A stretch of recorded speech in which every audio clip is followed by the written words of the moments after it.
हरे कृष्ण. आज 14वा अध्यायाचं आपण अध्ययन करणार आहोत. गुणत्रय विभाग योग. मी मंगलाचरण म्हणते आणि मग आपण चालू करूया वर्ग. हरे कृष्ण. ओम अज्ञानतिमिरान्धस्य ज्ञानाञ्जनशलाकया चक्षुरुन्मीलितं येन तस्मै श्रीगुरवे नमः.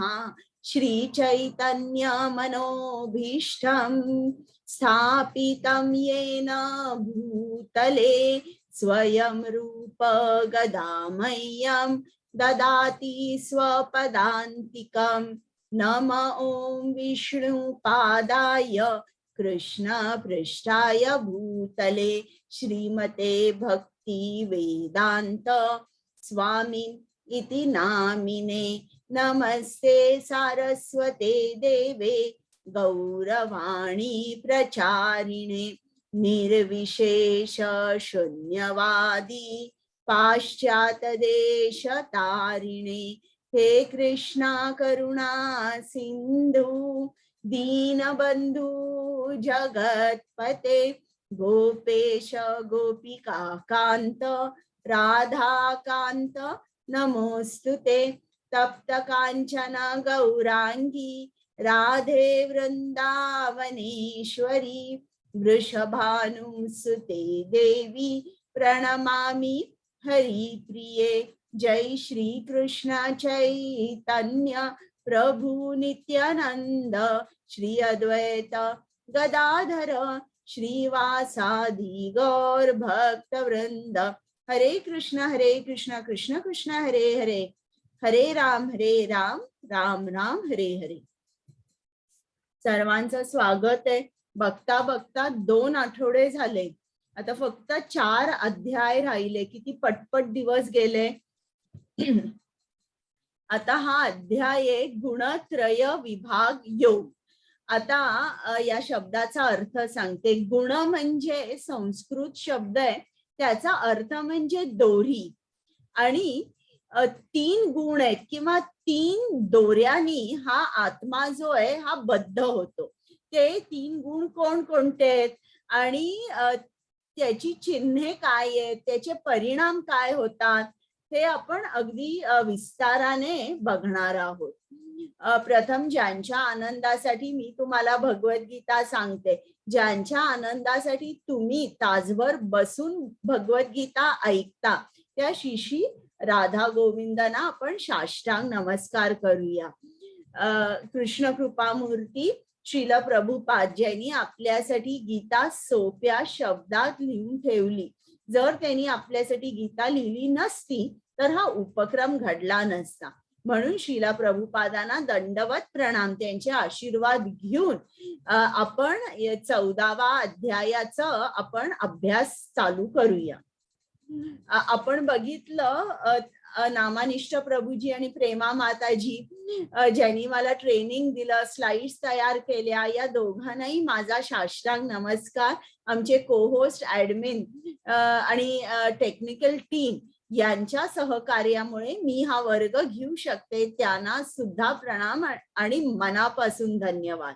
आता आपण बघितलं इकडे हा जो अध्याय चालू झाला हा प्रश्नानेच चालू झाला.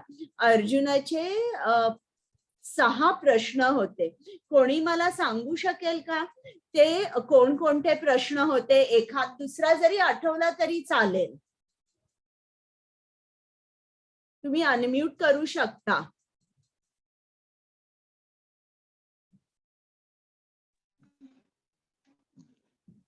माताजी मी विचार बोला. क्षेत्र क्षेत्रज्ञ न्याय ज्ञेय आणि 2 बरोबर आहे. आणि 2 आहेत. आठवतायत का? छान सांगितलं तुम्ही.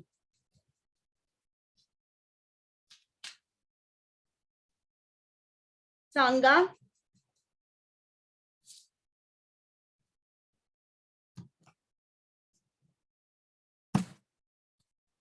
आणि कोणाला सांगता येईल? को-होस्ट काल अर्जुनाने कोणकोणते प्रश्न विचारले होते? कुमुद माताजी, 2च राहिलेले आहेत. हरे कृष्ण माताजी. सॉरी माताजी, मला कळालं नाही, मी जरा कामात हा. होती.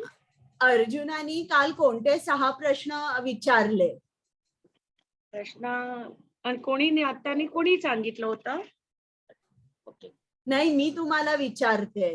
अच्छा, ओके. प्रश्न त्यांनी असे विचारलेले की हे कृष्ण, प्रकृती काय आहे, पुरुष, क्षेत्र आणि ज्ञान, आणि ज्ञानचा विषय जाणायची त्यांची इच्छा आहे. बरोबर. आणि नेमकं एकदम आठवतंय का तुम्हाला? एक मिनिट. हो हो माताजी. म्हणजे या शरीरामध्ये जो क्षेत्रज्ञ आहे तर ते स्वतःच आहे का ते म्हणजे भगवाननी हे सांगितलेलं आहे. आणि क्षेत्रज्ञ म्हणजे काय जाणायचं म्हणजे ते ज्ञान आहे. क्षेत्रज्ञ कोण आहे ते जाणणं म्हणजे ज्ञान आहे. म्हणजे स्वतः क्षेत्र आणि क्षेत्रज्ञातला फरक म्हणजे ज्ञान. हा, बरोबर. म्हणजे शरीर म्हणजे क्षेत्र आहे, म्हणजे मनुष्य शरीर, आणि क्षेत्रज्ञ म्हणजे परमात्मा. ते बरं, चालेल. मग आता परत मी तुम्हाला उद्या हाच प्रश्न विचारीन, मला तुम्ही उत्तर व्यवस्थित द्या, बरं का? तर काल आपण बघितलं अर्जुनाने प्रश्न विचारले आणि प्रत्येक प्रश्नाचं कृष्णाने विस्ताराने उत्तर दिलं. आणि मग शेवटी कृष्णाने सांगितलं की ज्याला ज्ञान दृष्टी असते किंवा ज्याला ज्ञान चक्षु आहे तो या भौतिक जगातून मुक्त होऊ शकतो.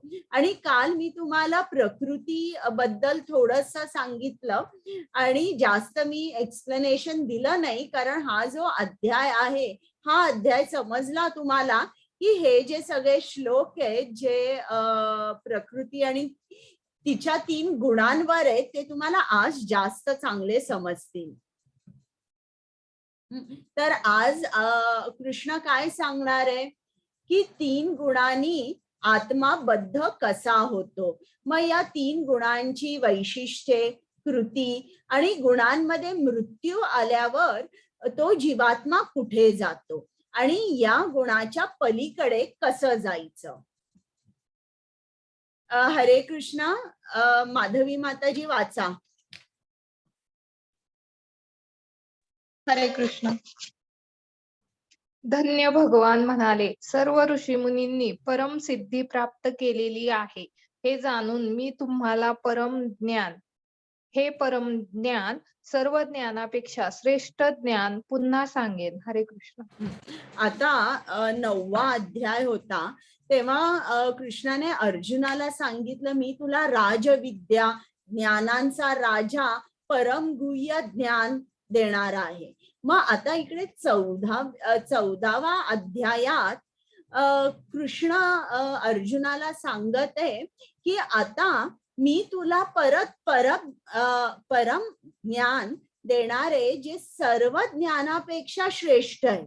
म्हणजे ते गुह्य ज्ञान, ती राजविद्या आणि हे ज्ञान आहे हे सर्व ज्ञानापेक्षा श्रेष्ठ आहे.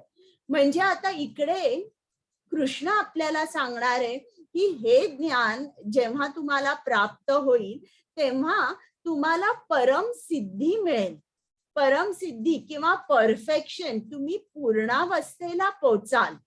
आता समजा जर एखादा 10वीतला मुलगा आहे आणि त्याला खूप चांगले मार्क मिळवायचे तर आपण त्यांना काय सांगतो, रोजचा रोज अभ्यास कर किंवा अमक्या क्लासला जा, शाळेत जातोस हे ठीक आहे पण तरी क्लासची आवश्यकता आहे, क्लासला जा असं. मग समजा जर त्याला आणि कोणी सांगितलं हे बघ तुला परफेक्शन हवं असेल, 100पैकी 100 मार्क हवे असतील तर क्लासला जातोय, शाळेत जातोयस, अभ्यास करतोयस हे ठीक आहे पण मी तुला अशा क्लासचं नाव सांगीन की जिकडे ते फक्त पेपर्स सोडवून घेतात आणि एकदा का तू तिकडे गेलास ना की परफेक्ट तुझा अभ्यास होईल आणि तुला उत्तमातले उत्तम मार्क मिळतील. तर हे जे ज्ञान आहे, या ज्ञानाने आपण पूर्णावस्थेवर पोचणार आहोत.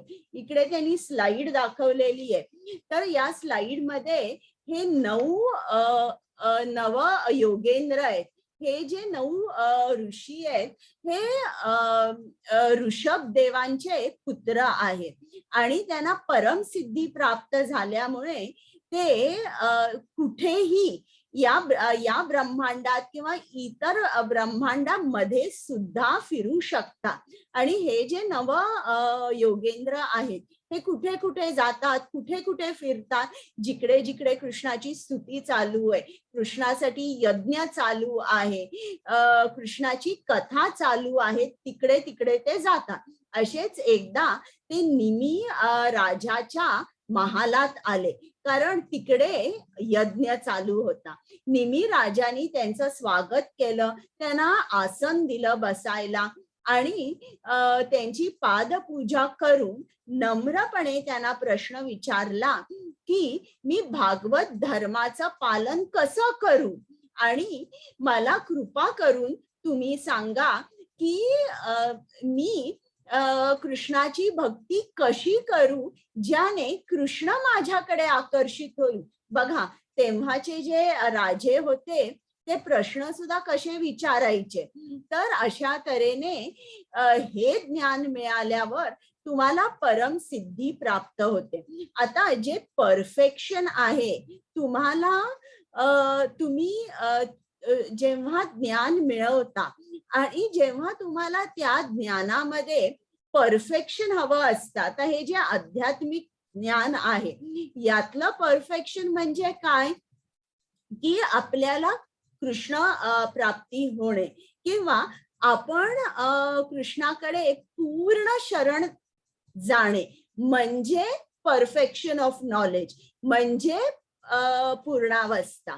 तर आता आणि वेगळ्या तऱ्हेने जर सांगायचंय तुम्हाला, पूर्णावस्था म्हणजे काय, आपल्याला या भौतिक जग जे आहे त्या भौतिक जगापासून आपण पूर्ण अलिप्त होतो, पूर्ण अलिप्त.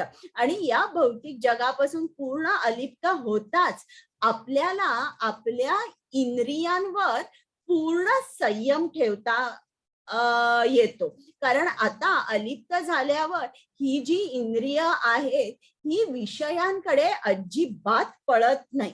आता जेव्हा एखाद्या विद्यार्थ्याला परफेक्शन कधी हवं असतं, जेव्हा त्याला त्याचा गोल माहित असतो, मला पुढे काय करायचंय हे जेव्हा त्याला माहित असतं, त्याचा गोल त्याच्या मनामध्ये क्लिअर असतो, तेव्हाच तो परफेक्शन बद्दलचा विचार करू शकतो. ज्ञेय म्हणजे काय, ज्ञानाचा ध्येय. आता तुम्ही सर्वजण भगवद्गीता क्लासमध्ये आलेला आहात, तर मला जाणायचंय की तुमचं ध्येय काय आहे, तुम्ही भगवद्गीता शिकायला का आलात. आता जर तुम्हाला तुमचं ध्येय माहित नसेल तर आता हा आपला क्लास झाला 18 दिवसाचा की तुम्ही पुस्तक बंद कराल आणि ठेवाल, तुम्ही पुढे अजिबात जाऊ शकणार नाही. पण एखादा विद्यार्थी असेल, जर त्याला त्याचं ध्येय माहित असेल तरच तो व्यवस्थित अभ्यास करू शकतो आणि परफेक्शन पर्यंत पोहोचू शकतो. तर आता मला तुम्ही हात वर करून सांगा की तुमचा ध्येय काय आहे. काही असेल तुमचा, असं नाही की आता कृष्ण प्राप्ती हा आपला सर्वांचा ध्येय आहे, पण हे खूप मोठं गोल झालं. पण त्या अगोदर सुद्धा तुमचे काही शॉर्ट टर्म गोल्स असतील तरी तुम्ही मला ते सांगू शकता, पण ध्येय तुमच्या मनामध्ये एकदम क्लिअर पाहिजे. सांगा.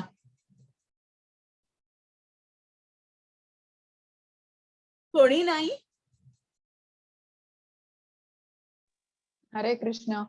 बोला. मटेरियल वर्ल्ड मध्ये असूनही सॅटिस्फॅक्शन नाहीये, तर ह्युमन लाईफचं काहीतरी वेगळं रहस्य आहे हे जाणून घेण्याची खूप क्युरिओसिटी आहे. सो आय वॉज ड्रॉन बरोबर आहे. Because of that. बरं, इतर जणांनी पण उत्तर द्या. बोला. शेवटी गोड व्हावं ह्याच्यासाठी आता सेवा करावी अशी इच्छा आहे. बरं. आणि सुख समाधान पूर्ण मिळतंय, आता परमेश्वराची प्राप्ती करायची आहे. बरं. आणि कोणाला सांगायचंय? काही तुमचे छोटे छोटे गोल्स सुद्धा असू शकतील की माझा स्वभाव आता रागीट आहे, पण मला तो शांत करायचा आहे, किंवा मला माझी जीवनशैली जी आहे ती बदलायची आहे, मला नेहमी सन्मार्गावरच राहायचंय, किंवा माझे जे इमोशन्स आहेत ते मला खूप त्रास देतात, मला डिस्ट्रॅक्ट करत आहे, त्यापासून मला सुटका पाहिजे. तुमचे छोटे छोटे गोल्स असतील तरी चालतील, पण गोल तुम्हाला निश्चितच माहित पाहिजे की मी भगवद्गीता क्लासला कशाला आले, नाहीतर तुम्ही भगवद्गीतेचा तुम्ही पूर्ण उपयोग करून घेऊ शकणार नाही. तर जोपर्यंत तुमचा गोल क्लिअर नाहीये तोपर्यंत तुम्ही पुढे जाऊ शकणार नाही. आता तुम्हाला आणि इतर कोणाला काही सांगायचं आहे का? माणूस आणि परिस्थितीकडे पाहण्याचा दृष्टिकोन बदलतो. बरं, ठीक आहे, चालेल. हा, पण आता बोला. भगवद्गीता आपण गीता आता का मी स्वतः का ऐकतोय, कारण की मी लॉचा स्टुडंट आहे. गीता समजून घेणं हे प्रत्येक व्यक्तीचं म्हणजे हे पाहिजे, कारण की प्राचीन आपला धर्मग्रंथ आहे आणि आजपर्यंत बऱ्याच जणांना प्रेरणा दिलेली आहे. आणि जेव्हा आपण गीतेचं वाचन करतो तेव्हा आपण जगाला विसरतो, फक्त तिथं कॉन्सन्ट्रेट करतो. जर आपण जगाला विसरलं नाही तर आपण ते बोलूच शकत नाही. बरोबर आहे. आपली वाचा चांगली होती, असे बरेच फायदे आहेत ते आपण सांगू नाही शकत. चालेल, अजून एक माताजी बोला. एक म्हणजे ना, आपली आत्ताची स्थिती जी आहे ना ती सेम अर्जुनासारखी आहे. आपल्याला चांगलं काय वाईट काय ते कळतच नाहीये, आणि मग आपण संभ्रमात पडतो का, तर आपल्याला ज्ञान पण नसते, आणि मग जे हे आपण ऐकतो ना त्यातून आपोआप मार्ग मिळत जातो बघा. बरोबर आहे. चालेल, छान सांगितलं सर्वांनी. आता माधवी माताजी हे वाचा 14.2. हरे कृष्ण. या ज्ञानामध्ये स्थिर होऊन मनुष्य माझ्या स्वतःसारख्या दिव्य स्वभावाची प्राप्ती करू शकतो. याप्रमाणे स्थिर झाल्यावर मनुष्य सृष्टीच्या वेळी जन्म घेत नाही किंवा प्रलयाच्या वेळी व्यथित होत नाही. हरे कृष्ण. म्हणजे आता इकडे हे ज्ञान मिळवून काय होतं, कृष्णाने आपल्याला सांगितलंय आपण ज्ञानामध्ये स्थिर होतो, आणि जेव्हा स्थिर म्हणजे फिक्स्ड, आपण जरा इकडे तिकडे जात नाही, वाम मार्गी आपण जाऊच शकणार नाही. फिक्स्ड जेव्हा आपण राहतो त्या मार्गावर, तेव्हा आपण या जन्म मृत्यू चक्रातून सुटतो, आपल्याला पुन्हा जन्म घ्यावा लागत नाही. तर याच्यामध्ये 2 शब्द वापरले या श्लोकामध्ये की तुम्ही व्यथित होत नाही, म्हणजे तुम्हाला दुःखापासून पूर्ण मुक्ती मिळते. आणि साधर्म्यम हा शब्द वापरलेला आहे, म्हणजे तुम्हाला तुमचा जो स्वभाव आहे, तुम्हाला सुद्धा तुमचा स्वभाव दिव्य होतो. आता इकडे तुम्हाला स्लाइड इकडे तुम्ही जी बघत आहात ती वैकुंठ लोकाची आहे. आता या वैकुंठ लोकामध्ये सर्वजण, स्त्रिया पुरुष हे सर्वजण कृष्णाच्या सेवेमध्ये लीन आहेत. आता इकडे तुम्ही बघा, या सगळ्या बायका ज्या दाखवलेल्या आहेत त्या कशा आहेत, सुंदर आहेत, सुडौल आहेत. पुरुष पण कसे आहेत, त्यांचा सुद्धा बांधा एकदम परफेक्ट आहे. हे आपण फक्त वैकुंठ लोकातच बघतो. इकडे आपण काय बघतो की एक स्त्री एकदम जाडी आहे, एक एकदम बारीक आहे, एक ठेंगणी आहे, एक उंच आहे. तर असा फरक वैकुंठात आपल्याला दिसत नाही. सर्वांचं रूप अतिशय सुंदर असतं, बांधा सुडवलं असतो. आणि हे असं काय आहे, वैकुंठामध्ये वैकुंठाचं जे वर्णन केलेलं आहे त्यात कधीच असं आलं नाही की इकडे खूप हॉस्पिटल्स आहेत, खूप रोगी आहेत, असं अजिबात नाहीये.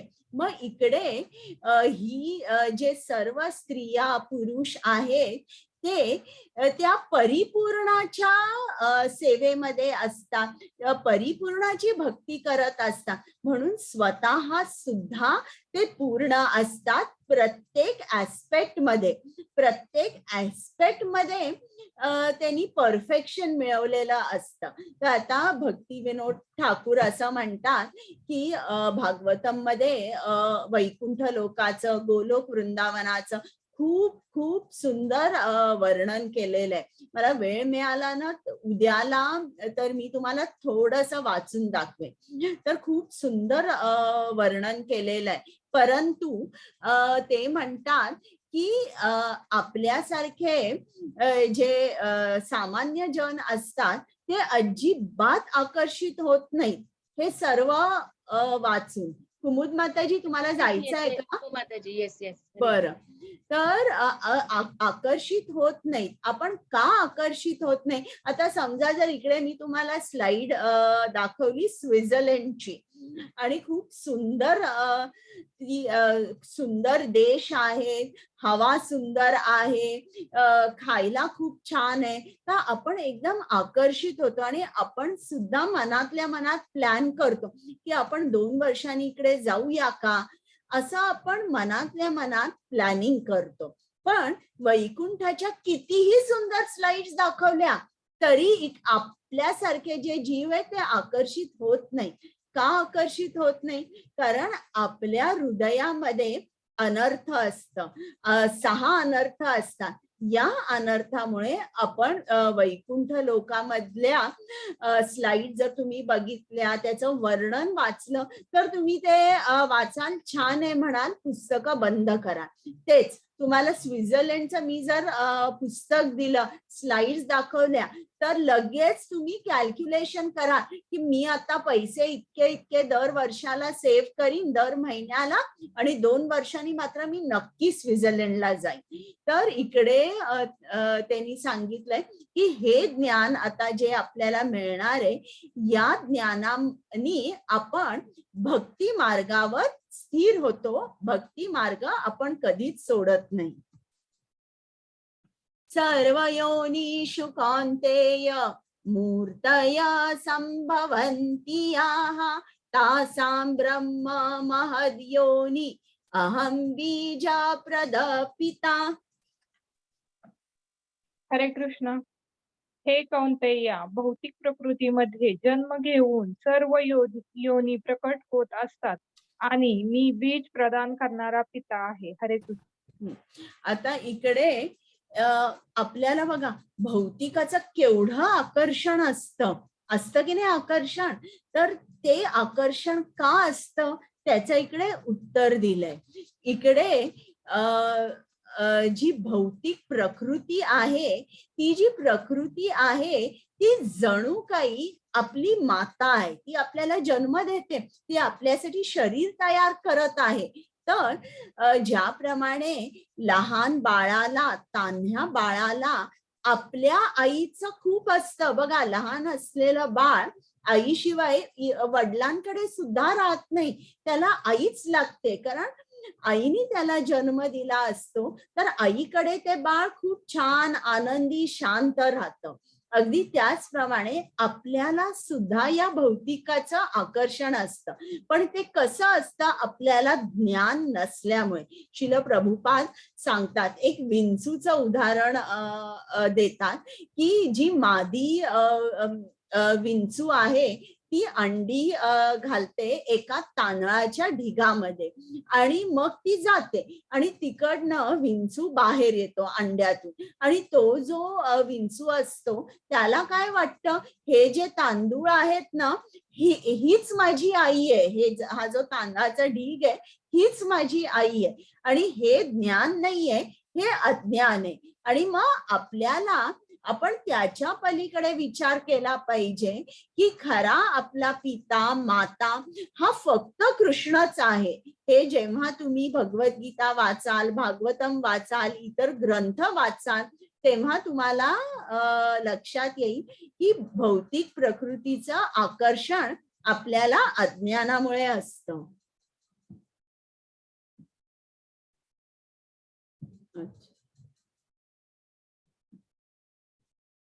सत्वं रजस्तम इति गुणा प्रकृती संभवाः निबध्नन्ति महाबाहो देहे देहिनम् अव्ययम्.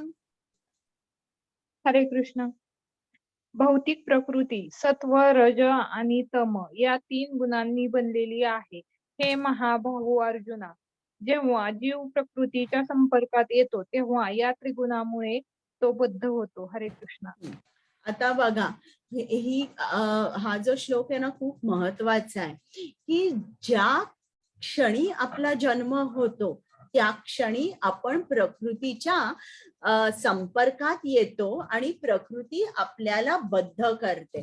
आता इकडे श्रील प्रभुपादांनी तात्पर्यामध्ये दिलेलं आहे की तुम्ही समजा जर डोंगरावर गेला, पर्वतावर गेला आणि तिकडे पाऊस पडत असेल आणि तुमच्या ओंजळीमध्ये जर तुम्ही वरून पडलेलं पाणी घेतलं, हे पाणी कसं असणार? खूप शुद्ध साफ असणार. पण आता तुम्ही हेच पाणी पर्वताच्या पायथ्याशी जे पाणी पर्वतावरून खाली आलेलं आहे ते खाली गोळा केलं तर ते कसं असेल? सांगा बरं मला, कोण सांगेल? गढूळ असेल किंवा खराब असेल.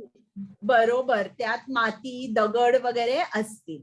अगदी त्याचप्रमाणे आपला आत्मा कसा आहे? आपला आत्मा शुद्ध आहे, सत चित आनंद हे आपल्या आत्म्याचं स्वरूप आहे. पण या प्रकृतीच्या संपर्कात आल्यावर तो सुद्धा कसा होतो? तो अशुद्ध होतो. सत चित आनंद नाही. आता असत,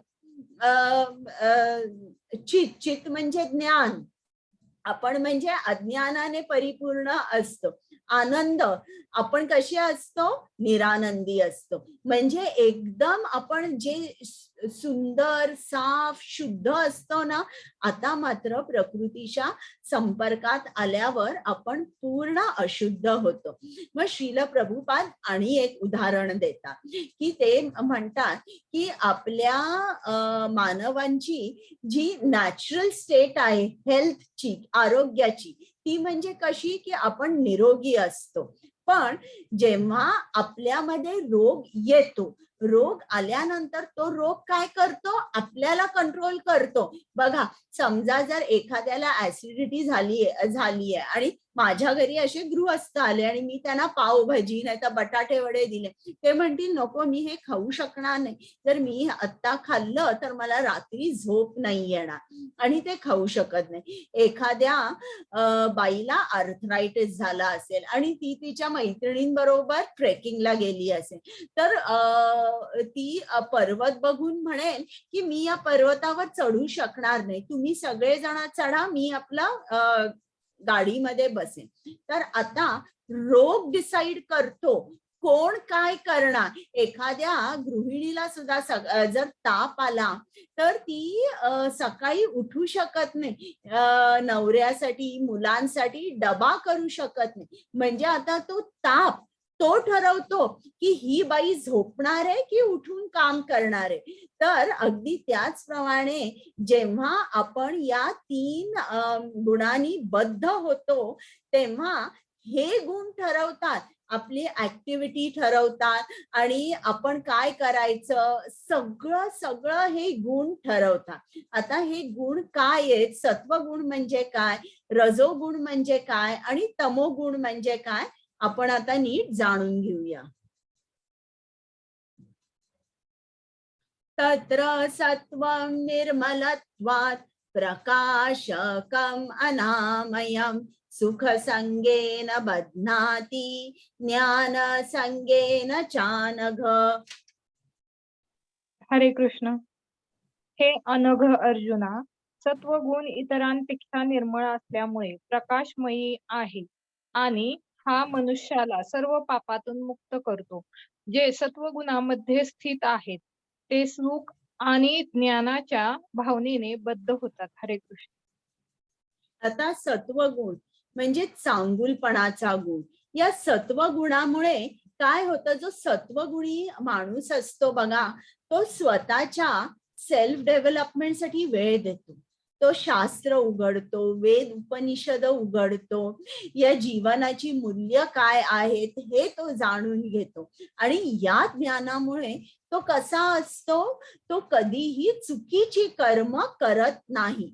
चुकीची कर्म न केल्यामुळे तो त्याचं आयुष्य कसं असतं, आनंदी असतं.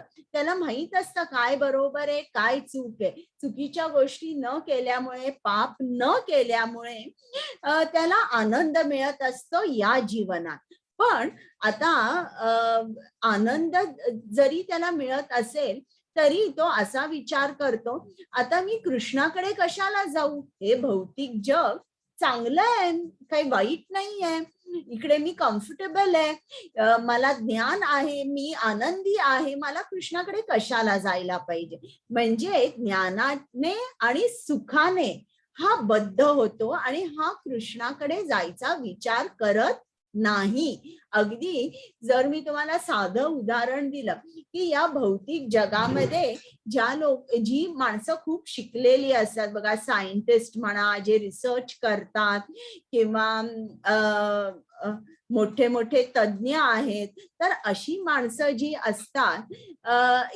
ज्ञानामुळे त्यांच्या घरी सर्व सुखसोयी असतात. सुखसोयी असल्यामुळे ते कसे असतात, त्यांचं लाईफ कसं असतं, कम्फर्टेबल असतं. आणि अगदी तसंच जे सत्वगुणात आहे त्यांचं सुद्धा लाईफ कम्फर्टेबल असतं ज्ञानामुळे. त्याच्यामुळे त्यांना काय वाटतं की हे जग बरं आहे, हे जग मी कशाला सोडू. आता मी तुम्हाला हा जरा व्हिडिओ दाखवते, साऊंड शेअर करते, मग तुम्हाला ऐकू येईल. Let us go for a stroll in the countryside. Look. I brought us a healthy picnic lunch.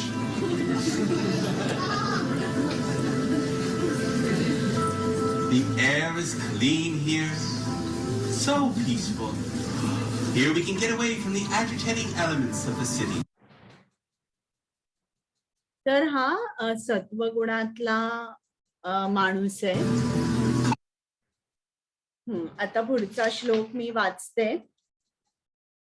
रजो रागात्मकं विद्धि तृष्णा संग समुद्भवं तत् निबध्नाति कौन्तेय कर्म संगेन देहिनम्. हरे कृष्ण. हे कौंतैया, असंख्य वासना आणि महत्वाकांक्षामुळे रजोगुण उत्पन्न होतो आणि यामुळे देहधारी जीव सकाम कर्माशी बांधला जातो. हरे कृष्ण. आता पृथ्वी जी आहे, या पृथ्वीवर रजोगुण हा प्रिडॉमिनंट आहे. रजोगुणाचं प्रभुत्व पृथ्वीवर आहे. त्याच्यामुळे आपण बहुतेक म्हणजे काय म्हणतात तसं अगदी 90% ऑफ द पॉप्युलेशन तुम्ही म्हणू शकता किंवा मेजॉरिटी आपण काय असतो, आपण रजोगुणी असतो. रजोगुणी म्हणजे काय, असंख्य इच्छा आणि महत्वाकांक्षा असतात आणि त्या महत्वाकांक्षा गाठण्यासाठी आपण महत् प्रयास करतो. महत् प्रयास याला रजोगुण म्हणतात. आणि महत्वाकांक्षा, असंख्य वासना असल्यामुळे आपण एकसारखं फळाशी बांधले जातो. आपल्याला चांगलं, आपल्याला हवं ते फळ मिळालं, आपण आनंदी होतो. आपल्याला जे फळ नको आहे ते मिळालं की आपण दुःखी होतो. म्हणजे आपलं मन कसं असतं, पेंड्युलम सारखं, कधी आपण सुखी असतो तर कधी दुःखी असतो, कधी आनंद साजरा करतो कधी शोकात असतो. तर अशा तऱ्हेने आपण सकाम कर्माशी बांधले जातो आणि आपलं मन सुद्धा कधीही स्थिर नसतं, आनंदात असतं किंवा दुःखात असतं. What are you doing, man? Out here working on your tan? Money's the honey Sunday! I bet you forgot about Susie, didn't you? You're supposed to take her to Vegas this weekend. You know, lose your money, Vegas. You'll be rich. You'll reach the top. Just one hitch. You're just getting stuck. Just get it. 14.8 तमस्तत्त्वज्ञानजं विद्धि मोहनं सर्वदेहिनां प्रमादालस्य निद्राभिस्तन्निबध्नाति भारत. हरे कृष्ण. हे भारता, अज्ञानापासून उत्पन्न झालेला तमोगुण हा सर्व देहधारी जीवांचा मोह असल्याचे जाण. प्रमाद, आळस आणि निद्रा हे तमोगुणाचे परिणाम आहेत व ते बद्ध जीवाला बंधनकारक ठरतात. हरे कृष्ण. आता जो तमोगुणी असतो तो अज्ञानात असतो.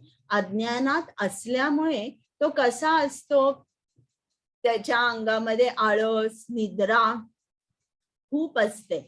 आणि खरं म्हटलं तर तमोगुण म्हणजे ऍडिक्शन. दारू, सिगरेट, ड्रग्ज घेणं, ही लोक जे घेतात ती तमोगुणात असतात. आता जर तुम्ही मला विचारलं तर नंबर 1 ऍडिक्शन म्हणजे काय? एंटरटेनमेंट. सारखं व्हॉट्सअप बघायचं, सारखे फेसबुकचे पोस्ट बघायचे, हे नंबर 1 ऍडिक्शन झालेलं आहे. आपले सारखे डीपी चेंज करायचे. तर आत्ताचं ऍडिक्शन म्हणजे हे आहे. तर तमोगुण म्हणजे ही लोक पूर्णपणे अज्ञानी असतात. तर आता आपण 3 गुण बघितले, सत्वगुण, रजोगुण, तमोगुण. त्यातली वैशिष्ट्ये काय आहेत ती आता आपण बघितली. आता पुढे आपण बघतोय या 3 गुणांचे परिणाम काय होतात. ही स्लाइड दाखवते.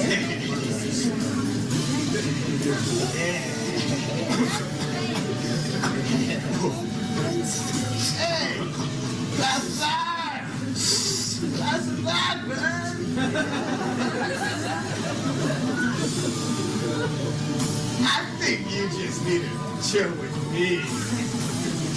I got 6 packs in the fridge, play some video games, watch some TV, shut the curtains and just shut out the world.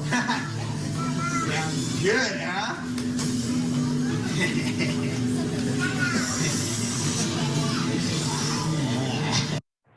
आता हे 3 गुण कसे आपल्याला बद्ध करतात बघा. समजा जर एक मोठी खोली आहे आणि त्या खोलीमध्ये अनेक लोकांना ठेवलंय आणि बाहेरचं दार बंद केलेलं आहे आणि तिकडे त्या लोकांना सर्व सुखसोयी दिलेल्या आहेत, खाण्याच्या, पिण्याच्या, झोपण्याच्या, एसी, सगळं काही दिलंय. आणि त्या लोकांना मात्र सांगितलंय तुम्ही दार उघडलं आणि बाहेर आला तर आम्ही तुम्हाला शूट करणार बंदुकीने.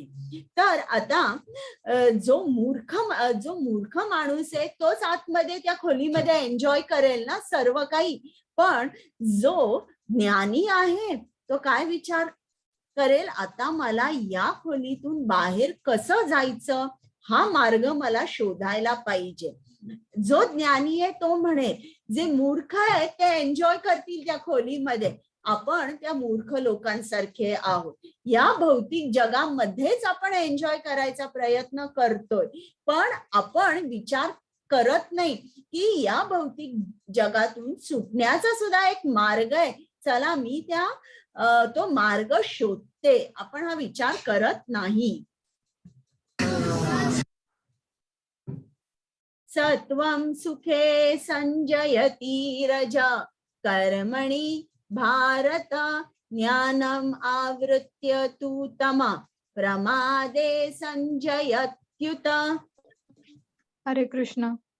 हे भारता, सत्वगुण मनुष्याला सुखाने बांधतो, रजोगुण सकाम कर्माशी बांधतो आणि तमोगुण त्याचे ज्ञान आवृत्त करून मूर्खपणाशी बांधतो. हरे कृष्ण. आता जे पृथ्वीच्या वरचे ग्रह आहेत, उच्च ग्रह जे आहेत, स्वर्गलोक, महरलोक, जनलोक, तपलोक, या उच्च ग्रहांवर सत्वगुण याचं प्रभुत्व जास्त असतं. म्हणून स्वर्गामध्ये आपण काय बघतो, सर्वत्र शांती आहे, सर्वजण ज्ञानात आहे, सर्वजण कृष्णाचे भक्त आहेत. पण ही पृथ्वी आहे, या पृथ्वीवर काय असतं, रजोगुण. म्हणजे कोणाला पॉवर पाहिजे असते, कोणाला परस्त्री सुख यात आनंद वाटतो, किंवा कोण कोणाचे खून करते. प्रत्येक जण सकाम कर्माशी बांधलेला आहे. याच्यामुळे राग, लोभ, हे असे अनेक जी अनर्थ आहेत ती आपल्याला या पृथ्वीवर दिसतात.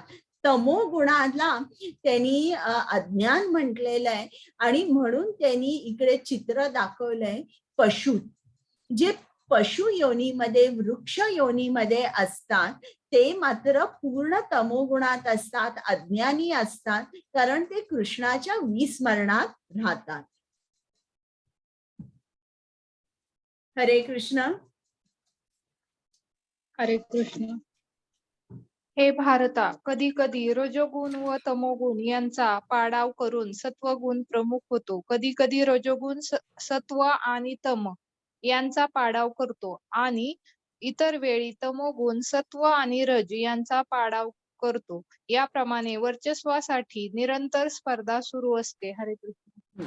आता हे जे 3 गुण आहेत, हे 3 गुण आपल्याला कधीच सोडत नाही, बरं का. आणि आपण कुठल्याही एका गुणामध्ये राहत नाही.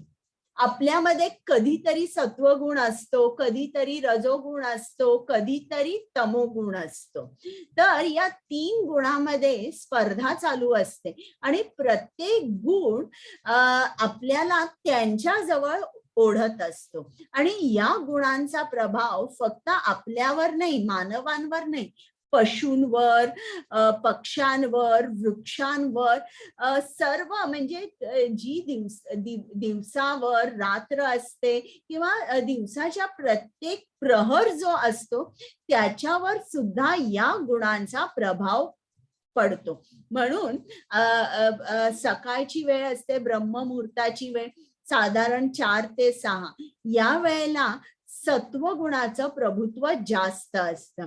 आता 8-9 नंतर ते संध्याकाळी 6 पर्यंत रजोगुणाचं प्रभुत्व जास्त असतं. बघा, या वेळामध्ये आपण खूप ऍक्टिव्हिटी करतो, आणि जरी तुम्ही ऍक्टिव्हिटी केली नाही तरी तुमचं मन भयंकर ऍक्टिव्ह राहतं. आपल्याला इतक्या गोष्टी आठवतात त्या वेळेला, मला हे करायचंय, मग मी कसं करू, काय करू. आणि संध्याकाळी 7-8 नंतर तमोगुणाचं प्रभुत्व जास्त असतं. बघा, रात्री 10-11ला इच्छा जरी नसेल, जरी आपल्याला असं वाटत असेल की माझा जप राहिलेला आहे, माझं हे काम मला अजून करायचंय, इच्छा जरी नसेल, जप करताना आपले डोळे बंद होतात, काम करताना किंवा बसल्या ठिकाणी आपले डोळे बंद होतात, आणि आपण निद्रावस्थेत जातो. म्हणजे तेव्हा लक्षात ठेवा, हा जो तमोगुण आहे याचं प्रभुत्व आपल्यावर असतं. आणि हे 3 गुण आहे, हे आपल्याला सोडत नाही. हे आपल्याला प्रत्येक गुण त्याच्या जवळ आपल्याला ओढत असतो. हरे कृष्ण. हरे कृष्ण. जेव्हा देहाची सर्व द्वारे ज्ञानाने प्रकाशित होतात तेव्हा सत्वगुणाच्या प्रकटीकरणाचा अनुभव येऊ शकतो. हरे कृष्ण. मग एखादा, आता बघा, समजा जर सत्वगुण आहे, या गुणातून आपल्याला थोडासा आनंद मिळतो, खरा आनंद नाही, थोडासा. पण रजोगुण आणि तमोगुण याच्यातून आनंद मिळतच नाही. तर आता इकडे त्यांनी सांगितलंय की देहाची सर्व द्वारे, आता आपला जो देह आहे त्याला त्याची तुलना एका राज्याबरोबर केली आहे. जो जीवात्मा आहे तो राजा आहे आणि या राज्याला 9 द्वार आहेत. ती 9 द्वारे कोणती आहेत? 2 डोळे, 2 कान, 2 नाकपुड्या, 1 तोंड, 1 गुदद्वार आणि 1 जनेंद्रिय. तर जो राजा आहे किंवा जीवात्मा आहे तो या द्वारातून आत बाहेर करत या भौतिक जगाचा आनंद घेत असतो. पण जो सत्वगुणात असतो, जो सत्वगुणी असतो त्याची ही 9च्या 9 द्वारे जी असतात ही पूर्ण प्रकाशित झाली असतात. प्रकाशित झाली असतात म्हणजे काय? त्याला ज्ञान असतं. ज्ञान असल्यामुळे तो कुठलीही चुकीची गोष्ट करत नाही. उदाहरणार्थ समजा जर 2 मित्र चालले, एक सत्वगुणात आहे आणि त्या दुसऱ्या मित्रांनी सांगितलं त्याला, हे बघ किती सुंदर पोस्टर लागलेलं आहे, सिनेमा आहे, चल आज आपण सिनेमाला जाऊया. तो त्या पोस्टरकडे बघतो जो सत्वगुणात आहे आणि तो विचार करतो, या पिक्चरला जाऊन येऊन माझे 4 तास वाया जातील, मला इतका वेळ नाहीये. आणि इकडे पिक्चरला जाऊन आल्यानंतर काय होणार आहे? या ज्ञानाचा मला उपयोग होणार आहे का? अजिबात नाही. तर इकडे न गेलेलं बरं. तर अशा तऱ्हेने हा जो सत्वगुणात आहे तो जे काय बघतोय त्याच्यावर तो डिसिजन घेऊ शकतो की ही गोष्ट मी करावी की न करावी. तो बरोबर डिसिजन घेऊ शकतो. तो कधीही पाप कर्म करत नाही आणि त्याच्या मनामध्ये क्लॅरिटी असते.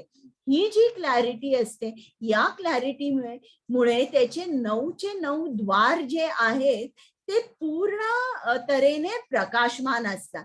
आता कोणीतरी जर अशा सत्वगुणी माणसाला सांगितलं चल आपण चिकन बर्गर खाऊया, त्याला माहितीये की चिकन बर्गर जर मी खाल्लं तर त्याचे परिणाम काय होणार आहेत? मी तमोगुणात जाईन किंवा मला त्याच्यातून जे न्यूट्रिशन मिळणार आहे, जे काय मला मिळणार आहे तेच मला शाकाहारी जेवणातून सुद्धा मिळू शकेल. हे मला खायची गरज नाहीये. आणि शास्त्रात त्याचे दुष्परिणाम काय लिहिलेले हे तो जाणत असल्यामुळे तो कधी चुकीच्या गोष्टी खात नाही. तर अशा तऱ्हेने जो सत्वगुणात असतो त्याची 9 द्वारे पूर्ण प्रकाशमान असतात. म्हणजे त्याची जी इंद्रिय असतात ती संयमित असतात आणि त्यामुळे असा माणूस भौतिक जीवन सुखाने आणि आनंदाने जगू शकतो. हरे कृष्ण.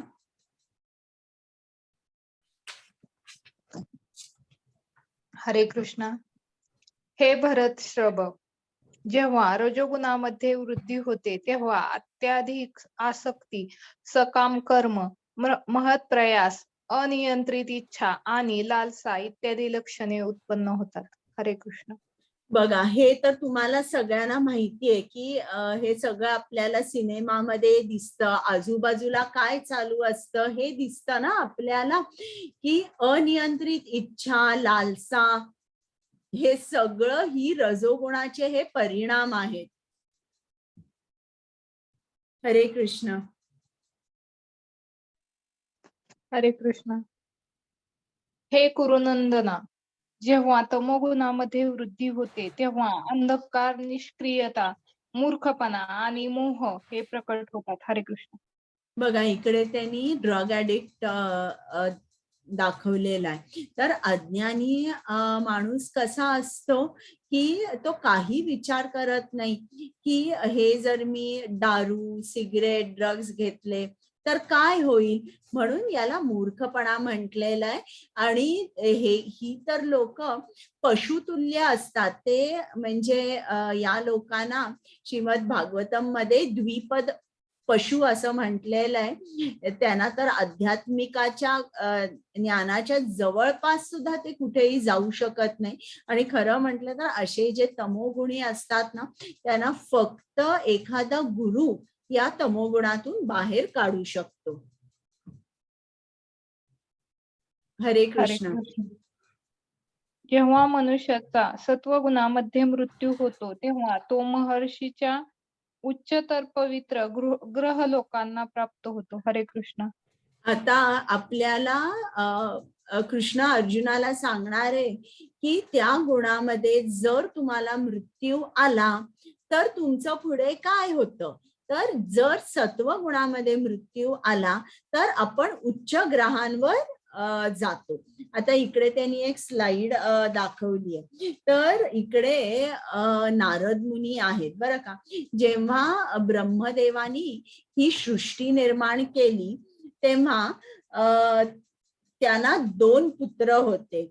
एक म्हणजे नारद मुनी आणि एक म्हणजे शंकर आणि दुसरे म्हणजे दक्ष. आता दक्ष प्रजापतींना ब्रह्मदेवानी या सृष्टीमध्ये त्यांनी दक्ष प्रजापतींना सांगितलं की तुम्ही गृहस्थाश्रमामध्ये प्रवेश करा आणि मग मी केलेल्या सृष्टीमध्ये तुमची जी मुलं आहेत या सृष्टीमध्ये त्यांना राहू दे. कारण सृष्टी जरी निर्माण केली तरी जनसंख्या पण हवी ना, काहीतरी पॉप्युलेशन हवं, माणसं हवी राहण्यासाठी. तर हे सगळं कार्य त्यांनी दक्ष प्रजापतींना दिलं. मग त्याच्यानंतर दक्ष प्रजापतींनी ब्रह्मदेवांचे आशीर्वाद घेतले, गृहस्थाश्रमामध्ये प्रवेश केला आणि त्यांना 10,000 मुले झाली. 10,000 मुले झाल्यावर त्यांना उत्तम शिक्षण संस्कार दिले आणि मग लग्न व्हायची वेळ आली. तेव्हा त्यांनी सांगितलं की आता तुम्ही नारद मुनींकडे जा, नारद मुनींचे आशीर्वाद घ्या आणि नारद मुनींना आशीर्वाद घेतल्यानंतर तुम्ही सुद्धा गृहस्थाश्रमामध्ये प्रवेश करा. आता ही सर्व मुलं नारद मुनींकडे गेली. नारद मुनींनी त्यांना जीवनाचं ध्येय काय आहे हे सांगितलं, कृष्ण प्राप्ती. आणि मग त्यांना सांगितलं की तुम्ही जर संन्यास घेतला तर मात्र तुमची प्रगती लवकर होईल आणि या भौतिक जगातून तुमची जीवन मृत्यू याच्यातून तुमची सुटका होईल. आणि त्यांनी किती अर्धा दिवसही घालवला नसेल नारद मुनी बरोबर, पण नारद मुनींनी सांगितलेलं त्यांना सगळं पटलं. हा इफेक्ट होतो जेव्हा आपण शुद्ध भक्ताच्या संगात राहतो. लव मात्र साधू संग सर्व सिद्धी होय.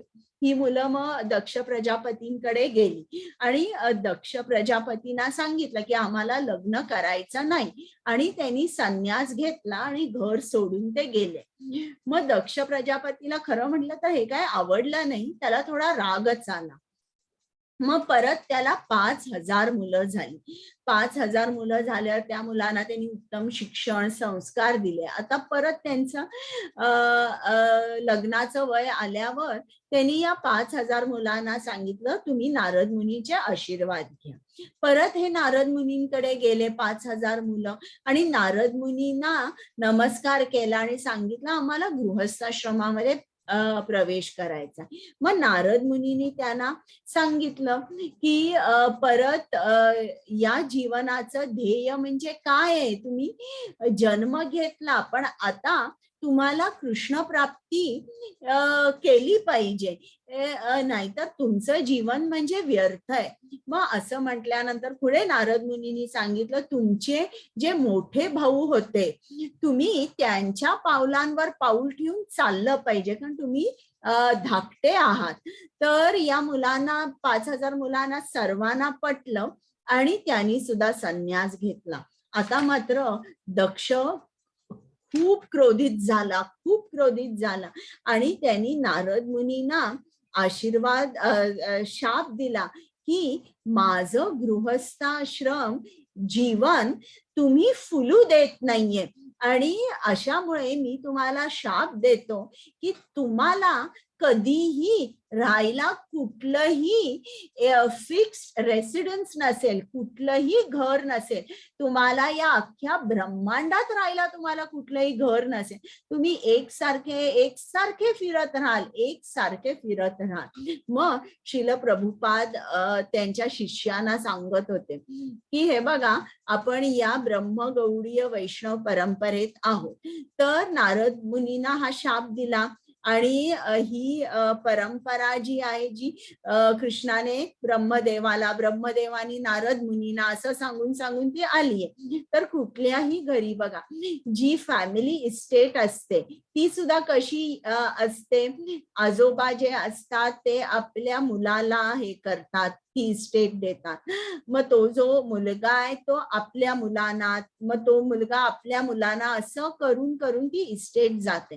त्याचप्रमाणे एखाद्याला शाप मिळाला असेल, श्रील प्रभुपाद म्हणतात, तसाच तो शाप सुद्धा खाली जातो. आणि त्या शिष्यांना ते सांगत होते, बघा आता माझं वय किती आहे आणि मी एकसारखा सगळीकडे फिरतोच आहे. आज अमेरिकेला, उद्या ऑस्ट्रेलियाला, जर्मनी, फ्रान्स, मला सुद्धा नो फिक्स्ड रेसिडेन्स, मी फिरतोय. तर आता तुम्ही हा शाप घ्याल का? म्हणजे तुम्ही कृष्ण ज्ञानाचा प्रसार कराल का? आणि मी आता वृंदावनामध्ये स्थिर होतो आणि तिकडे मी माझी साधना करतो. तर अशा तऱ्हेने श्रील प्रभुपाद गमतीने आपल्या शिष्यांना सांगत होते की आता मात्र तुम्ही हा शाप आहे तो घ्या आणि मी वृंदावनामध्ये स्थिर होतो. हरे कृष्ण. हरे कृष्ण. जेव्हा मनुष्याचा रजोगुणामध्ये मृत्यू होतो तेव्हा तो सकाम कर्मामध्ये संलग्न झालेल्या मनुष्यात जन्म घेतो आणि जेव्हा तमोगुणामध्ये मृत्यू होतो तेव्हा तो पशु योनीमध्ये जन्म घेतो. हरे कृष्ण. म्हणजे जेव्हा एखादा माणूस रजोगुणात आहे तो परत या पृथ्वीवर जन्म घेतो आणि तमोगुणात आहे. तमोगुण म्हणजे काय? अज्ञान असतं. त्याला ज्ञान नसल्यामुळे तो काहीही खातो. तर हे सर्व या स्लाइड्स आहेत, गरुड पुराणामध्ये याची माहिती दिलेली आहे. हे काय आहे? हे विकर्म आहे. तुम्ही नॉनव्हेज खायचं नाही. नॉनव्हेज खाल्लं तर तुम्हाला पुढचं शरीर वाघाचं किंवा सिंहाचं मिळतं. तुम्ही खादाड असाल. काहीही समोर आलेलं खाल्लं की तुम्हाला डुकराचं शरीर मिळतं. खूप झोपायची सवय आहे. परमात्मा काय म्हणतो की हे शरीर त्यासाठी, झोपण्यासाठी मी दिला नाही. झोपायचंच असेल तर मी तुम्हाला अस्वलाचं शरीर देईन. तुम्हाला माहितीये ना, पोलार बेअर्स असतात ते 6-6 महिने झोपतात. एखाद्या स्त्रीला खूप कमी कपडे घालायची सवय असेल तर परत परमात्मा विचार करतो की हे शरीर अशासाठी मी दिलेलं नाही. मग तिला एखादं वृक्षाचं शरीर मिळतं पुढच्या जन्मामध्ये, जिकडे वृक्ष कसं असतं ते असं वृक्षावर कपडे नसतात किंवा प्राण्यांवर सुद्धा जसे केस असतात तसेही नसतात. म्हणजे ते उघडं असतं आणि असंच मग ही जी या बाईची इच्छा असते ती पूर्ण होते. तर अशासाठी आपल्याला कृष्णाने सांगितलंय की तुम्ही रजोगुणात असाल तर काय होईल, तमोगुणात असाल तर काय होईल. हरे कृष्ण. हा आता हा मी हे वाचते हरे श्लोक. कृष्णा हरे कृष्णा हरे कृष्ण. हा वाचा. कर्मणा सुकृतस्याहुः सात्विकं निर्मलं फलं रजसस्तु फलं दुःखम् अज्ञानं तमसः फलं. हरे कृष्णा. हरे कृष्ण. पुण्यकर्माचे फळ शुद्ध असते आणि ते सत्वगुणामध्ये असल्याचे म्हटले जाते, परंतु रजोगुणामध्ये केलेल्या कर्माचे फळ म्हणजे दुःख आहे आणि तमोगुणामध्ये केलेल्या कर्माचे फळ म्हणजे मूर्खपणा आहे. हरे कृष्ण. म्हणजे आपण सत्वगुणामध्ये आपण सत्वगुणात असल्यावर ज्ञानी असतो. ज्ञानी असल्यामुळे आपण कुठली कर्म करतो, जी वेदांमध्ये लिहिली आहे, जी शास्त्रांमध्ये लिहिलेली आहेत अशीच पुण्यकर्म करतो आणि त्याचं फळ सुद्धा चांगलं असतं. पण रजोगुणामध्ये काय असतो, आपण फळाशी आसक्त असतो. मिळालं आपल्या आवडीप्रमाणे फळ मिळालं तर आनंद मिळतो, पण हा आनंद कसा असतो, क्षणभंगूर असतो. त्याच्यामुळे जास्त करून रजोगुणामध्ये आपल्याला दुःखच मिळतं आणि तमोगुण म्हणजे तर अज्ञानच आहे. हरे कृष्ण. हरे कृष्ण. सत्वगुणापासून वास्तविक ज्ञान उत्पन्न होते, रजोगुणापासून लोभ उत्पन्न होतो आणि तमगुणापासून प्रमाद, मोह आणि अज्ञान उत्पन्न होते. हरे कृष्ण. कुमुद माताजी. हरे कृष्णा. ऊर्ध्व गच्छन्ति सत्त्वस्थाः मध्ये तिष्ठन्ति राजसः जगन्य गुणवृत्तिस्था अधो गच्छन्ति तामसः. हरे कृष्णा. हरे कृष्ण. सत्वगुणी मनुष्य क्रमशः ऊर्ध्व गतीने उच्चतर लोकांमध्ये जातात. रजोगुणी मनुष्य पृथ्वी लोकात वास करतात आणि जे निंद्य तमोगुणात स्थित आहेत त्यांचे नरक लोकात अधपतन होते. हरे कृष्ण. म्हणजे सत्वगुणी माणूस जो आहे तो उच्च ग्रहांवर जातो, म्हणजे स्वर्ग लोक, जनलोक. जो रजोगुणी आहे तो परत पृथ्वीवर त्याचा जन्म होतो आणि तमोगुणी हा नरकात जातो, म्हणजे पशु योनी, अशा योनीमध्ये त्याचा जन्म होतो.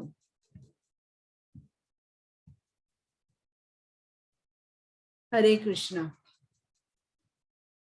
हरे कृष्ण. जेव्हा मनुष्य योग्य रीतीने पाहतो की सर्व कर्माचा प्राकृतिक गुणाखेरीज इतर कोणीही करता नाही आणि जो या सर्व गुणांच्या पलीकडे असणाऱ्या परमपुरुषाला जाणतो, तो माझ्या आध्यात्मिक स्वभावाला प्राप्त होतो. हरे कृष्ण.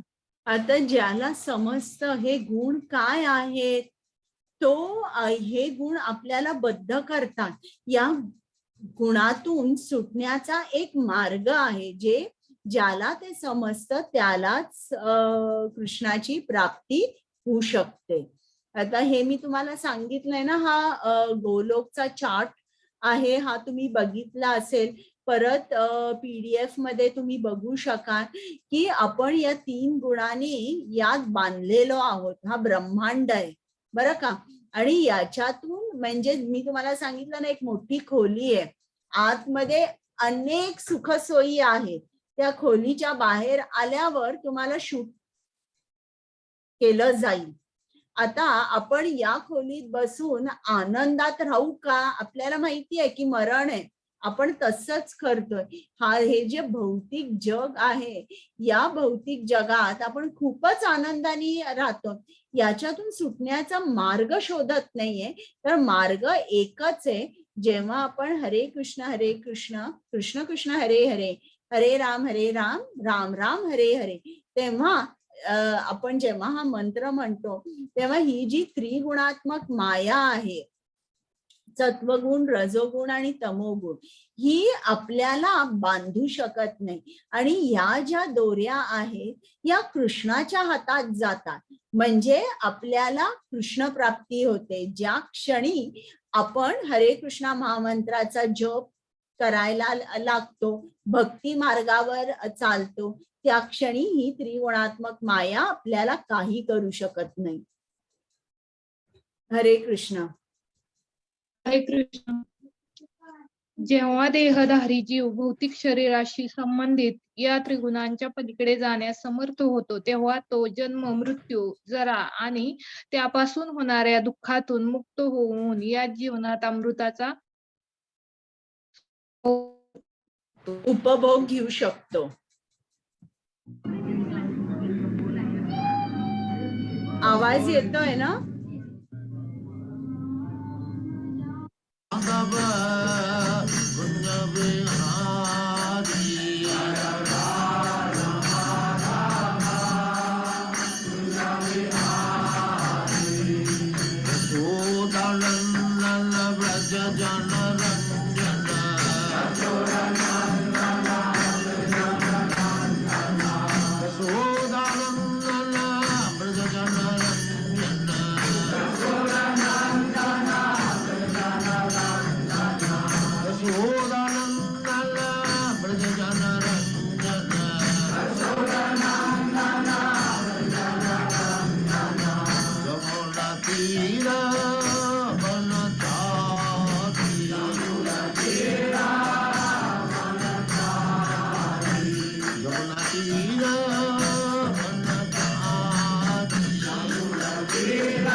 हरे कृष्ण.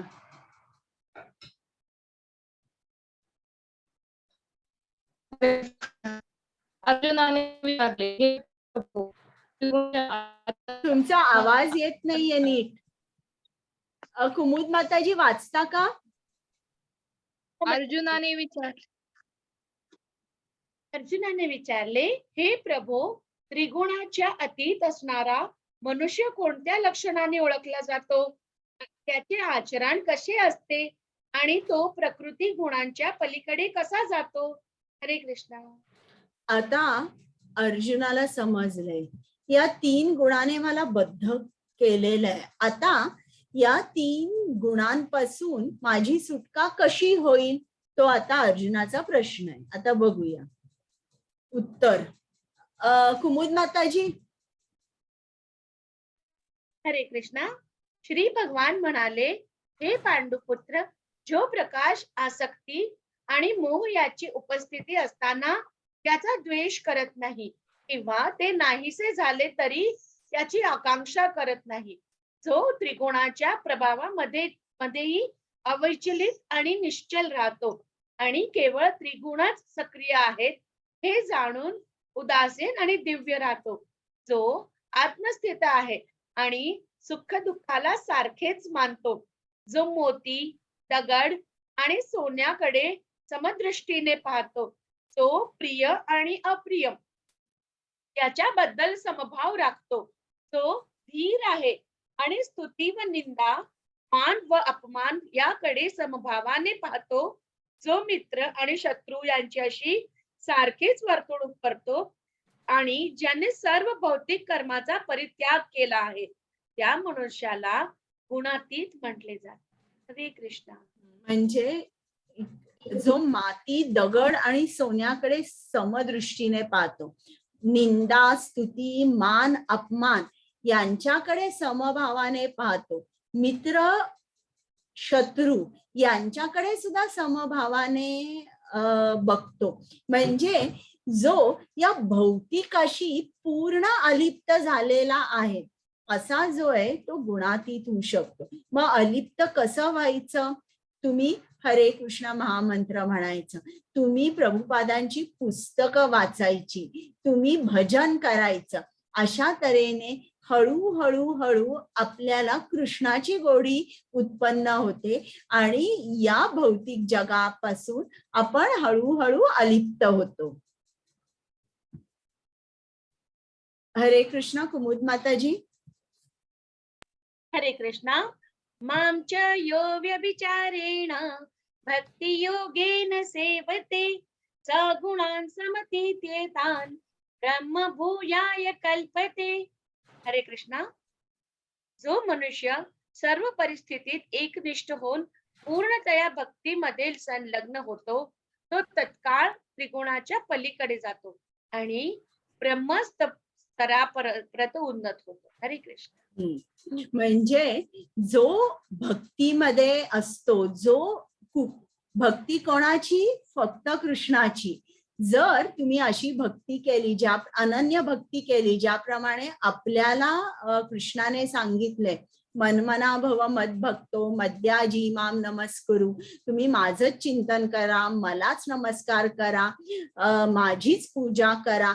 जे आपल्याला अनन्य भक्ती कृष्णाने सांगितली तशी केल्यावर मात्र आपण या 3 गुणांच्या पलीकडे जातो आणि ब्रह्मस्तरापर्यंत आपली उन्नती होते. ब्रह्मस्तर म्हणजे काय?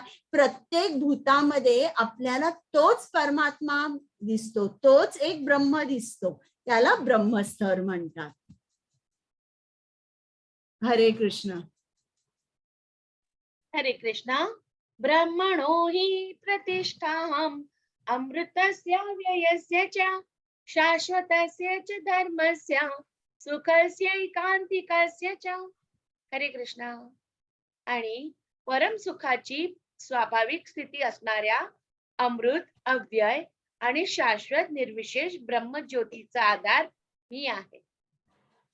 आता जर कोणी सांगितलं की कृष्ण हा निराकार आहे, कृष्णाला आकार किंवा कृष्ण सगुण नाहीये, असं जर तुम्हाला सांगितलं तर तुम्हाला हा श्लोक कोट करून सांगता येईल. इकडे कृष्णाने सांगितलंय की जी ब्रह्मज्योती आहे, जे तेज आहे, निर्विशेष निराकार जे आहे, त्या सर्वाचा बेसिस कोण आहे? श्याम सुंदर रूप, ज्याला आकार आहे, असा जो दिव्य पुरुष आहे, त्याच्यापासूनच ब्रह्मज्योती निर्माण होते, त्याच्यापासूनच निर्विशेष ब्रह्म उत्पन्न होतो. तर जे कोण तुम्हाला सांगतात की कृष्ण हा फॉर्मलेस आहे, त्याला तुम्ही हा श्लोक दाखवू शकता.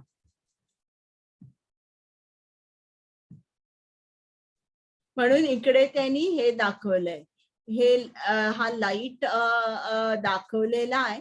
या लाईट कडे बघून लोक म्हणतात की कृष्ण हा फॉर्मलेस आहे, पण या फॉर्मलेसचा जो हे जे निराकार आहे, त्याचा आधार कोण आहे? हा कृष्ण, ज्याला दिव्य स्वरूप आहे, ज्याला 2 हात 2 पाय आहे, त्याच्या डोक्यावर सुंदर मोरपीस आहे, तो या तेजाच्या पाठीमागे कृष्ण आहे.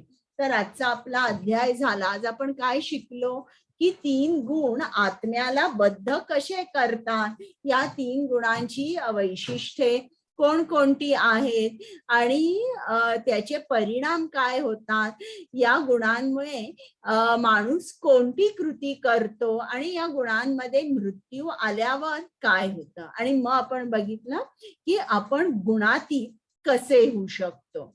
तर आता आपला अध्याय झालेला आहे. जिग्ना माताजी आलेले आहेत का? हा माताजी. हरे कृष्ण. या जिग्ना माताजी, you can start. Am I audible, Mataji? Yes. Yeah. Hare Krishna. Gita Mahatmya Shloka, Glories of Gita in Sanskrit.